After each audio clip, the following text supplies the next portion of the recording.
बैरसित से खबर, कांग्रेस को योजना से नहीं बल्कि योजना के नाम पर तकलीफ, पटेल ने ये बात कही। इस योजना में ये पहला बदलाव नहीं बल्कि चौथा बदलाव है। पहले रोजगार गारंटी हुई, फिर नरेगा हुई और इसके बाद मनरेगा हुई। ये 3 बदलाव हमने नहीं किए थे बल्कि कांग्रेस शासनकाल में हुए थे। तब मैं सांसद था।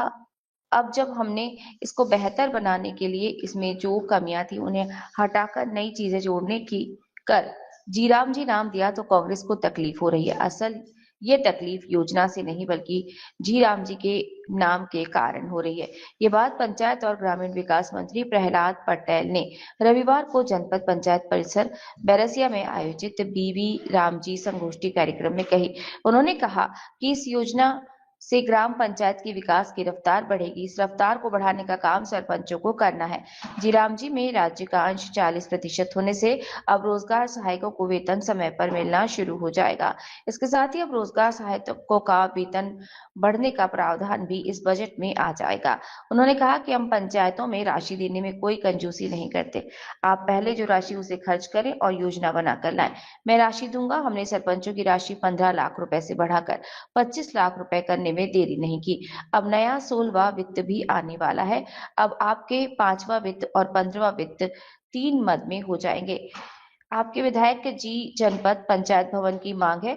यदि जनपद पंचायत के पास 2 करोड़ जमीन होगी तो अगली सूची में अटल सुशासन भवन देने पर विचार करेंगे।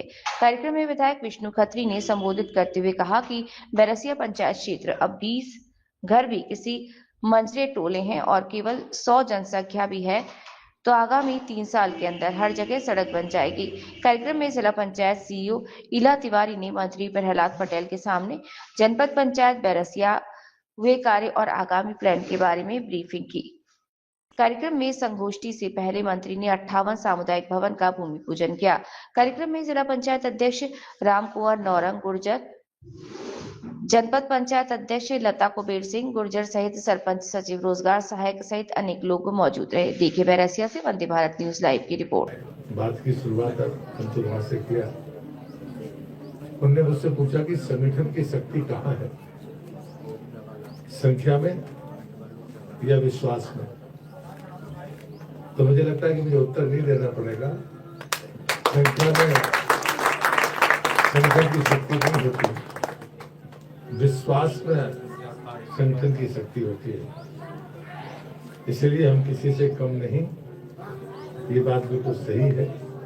मैं आपका अभिनंदन करता हूँ। अब मैं चाहता हूँ कि जिन बच्चों ने इतना कुशलता के साथ ये प्रदर्शन किया है, बिना संकोच जमकर ताली बजाकर हमें बच्चों का अभिनंदन करना। मुझे लंबी बात नहीं कहनी है। एक बार जब मैं पढ़ता था तो मेरे मन में ये बात प्रश्न होता था, इस नैतिक अवमूल्यन का दोषी कौन है। बहुत जगह पर गया, लेकिन बाद में एक परिभाषा जो मिली उससे मुझे लगता है कि हम सबका मन में जो भ्रम है वो दूर हो सकता है। नैतिकता बड़ी चीज नहीं है जिसका पतन होते देखते हम दुखी हैं। नैतिकता समाज की व्यवस्था है, व्यक्ति की व्यवस्था तो सदाचार है, और जो आत्मा की व्यवस्था है वो मोक्ष है। लेकिन यदि सदाचारी व्यक्ति है तो वो नैतिक रहेगा, इसकी गारंटी है। लेकिन नैतिक व्यक्ति सदाचारी होगा, इसकी गारंटी नहीं है। क्योंकि जो हम सार्वजनिक जीवन में प्रदर्शन करते हैं, बड़ों का सम्मान करना, मंदिर जाना, पठन पाठन करना, सरकार के नियमों का पालन करके बाएं चलना, अन्य जितने भी नियम है जिनका हम पालन करते हैं, ये नैतिकता है। लेकिन वह नैतिक व्यक्ति अपने जीवन में सदाचारी होगा, इसकी गारंटी नहीं है। मैं बहुत अच्छा बोलता हूँ, लेकिन इसका ये मतलब नहीं है कि मैं भीतर से ठीक हूँ। भीतर से ठीक होने के लिए स्वयं का सदाचारी होना जरूरी है, संस्कारवान होना जरूरी है। और इसलिए मुझे लगता है कि यहाँ पर वास्तव में यही शिक्षा है और यही जब आचरण के साथ, संस्कार के साथ होती है तो यही शिक्षा फलीभूत होती है। एक होता है कौशल जो जीवों को उपार्जन के लिए होता है, एक वो कौशल होता है कि हम किसी दुखी, आपदा में ग्रस्त, हमसे पूर्णतः अपरिचित व्यक्ति के प्रति यदि कोई संकट या अन्याय हम देखते हैं तो हमारा कौशल उसे बचाने में लग जाता है। इसे धर्म कहते हैं। और इसलिए मुझे लगता है कि हम जो यहाँ शिक्षा प्राप्त करने वाले हमारे बच्चे हैं तो निश्चित रूप से शारीरिक रूप से सफल होंगे, चारित्रिक रूप से सफल होंगे, नीति और संस्कार की दृष्टि से सफल होंगे, तो उसका अंतिम परिणाम भी सुखद और अच्छा होगा। ये धर्म के रक्षक होंगे। आज संपत्ति हमारे पास है। भारत भी पूरे एक समग्र, अगर उसको इकाई माने तो आज वो चौथी दुनिया की अर्थव्यवस्था है, तीसरे की तरफ आगे बढ़ रहा है। पैसे में हम कम नहीं है, लेकिन जो चुनौती है हमारे सामने, जो हमारी पहचान है, जिसके लिए भारत जाना जाता है, वो हमारा संस्कृति, हमारा संस्कार और हमारी सनातन और प्राचीन व्यवस्थाएं, जैसे हम धर्म के रूप में स्वीकार करते हैं, उसमें ह्रास दिखना, उसमें ह्रास जो दिखता है, इसकी रक्षा करने वाले वो तमाम लोग, वो कितने भी छोटे आकार में शुरू हों, मैं उनका हृदय से अभिनंदन करता हूँ, उन्हें शुभकामनाएं देता हूँ। इसलिए विनय सागर जी को और उनके तमाम सहयोगियों को जो इस गुरुकुलम के लिए अपना सहयोग प्रदान करते हैं, उनके प्रति मैं अपना आभार और शुभकामनाएं व्यक्त कर अपनी बात को यहाँ समाप्त करता हूँ।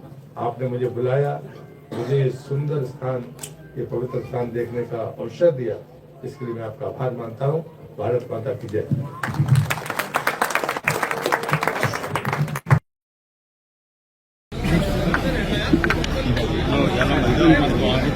आज भी बैरसिया जनपद में जी राम जी की कार्यशाला संपन्न हुई है।